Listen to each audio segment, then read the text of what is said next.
ఇది ఇంత ప్రత్యేకంగా ఎందుకు చెప్పాల్సి వస్తుందంటే విశాఖపట్నం మనకి యూజువల్గా పశువుల ఎరువుల్లో సేంద్రియ కార్బన్ ఎంత ఉంటుందండి? సుమారుగా 2% లేదా 3% ఉంటుంది, అంత మించి ఉండదు. కానీ ఇందులో ఎంట్రోపిక్ డైజెషన్ ద్వారా 28 రోజులు పంపించిన తర్వాత ఫెర్మెంటేషన్ జరిగి ఇందులో సేంద్రియ కార్బన్ 37%కి దాకా ఉంది సార్. అంటే 17 రెట్లు ఎక్కువగా ఉంది మీకు. ఇది ఆల్రెడీ మన కృషి విజ్ఞాన కేంద్రంలో కూడా మనకి ఎక్స్పెరిమెంట్ కండక్ట్ చేస్తున్నారు సార్. ఇది 2 టన్నులు అంటే 2000 లీటర్లు. టన్ను వచ్చి 300 రూపాయలు. ఎంతైందండి? 600 రూపాయలు. ఎకరానికి మీరు 2 టన్నులు పారించుకుంటే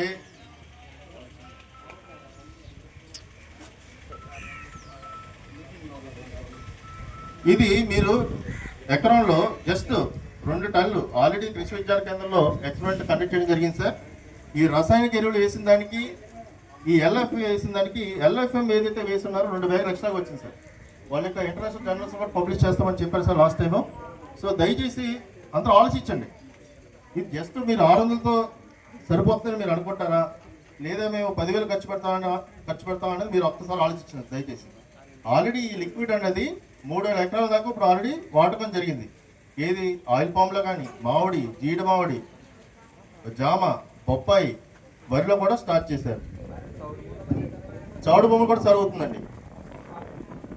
చౌడు బొమ్మ అయితే కొద్దిగా ఎక్కువ వేసుకోవాలి, 4 టన్నులు వేసుకోవాలి, 4,000 లీటర్లు వేసుకోవాలి. మీకు అయ్యేకి వచ్చి 1200. మీకే ట్రాక్టర్ ఉంటే ఆ ట్యాంకర్ కూడా మీకు ఫ్రీగా తెచ్చి వేసి పంపించేసుకోవచ్చు. మీకు ఒక ట్రాక్టర్ లేకపోతే కిలోమీటర్కి 20 రూపాయలు చెప్పినా మీకు ఛార్జ్ చేయడం జరుగుతుంది. అది యాక్చువల్గా మనకి ఊడ్చిన 20 రోజులు లోపు వేసుకోవచ్చు, దమ్ములో కూడా వేసుకోవచ్చు సార్.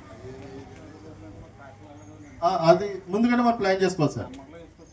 వేసుకోవచ్చు సార్. అది ఎక్కడికి పోదు సార్, ఆ భూమిలోనే ఉంటుంది. ఇది వేయడం వల్ల నెక్స్ట్ ఏం జరుగుతుందంటే మీరు అడగాలి, ఈ నెక్స్ట్ వేసిన తర్వాత ఏం జరుగుతుంది భూమిలో?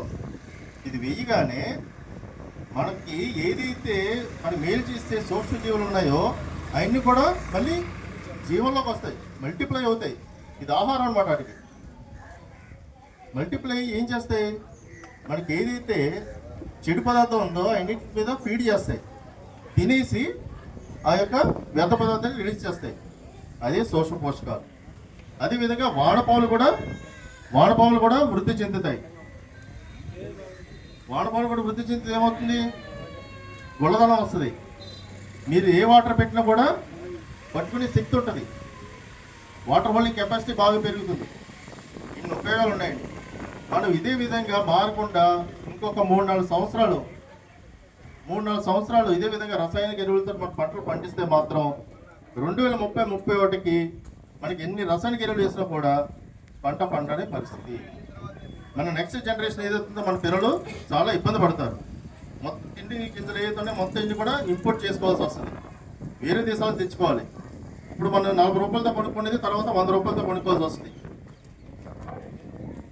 ఇప్పుడు వాళ్ళకి సంబంధించిన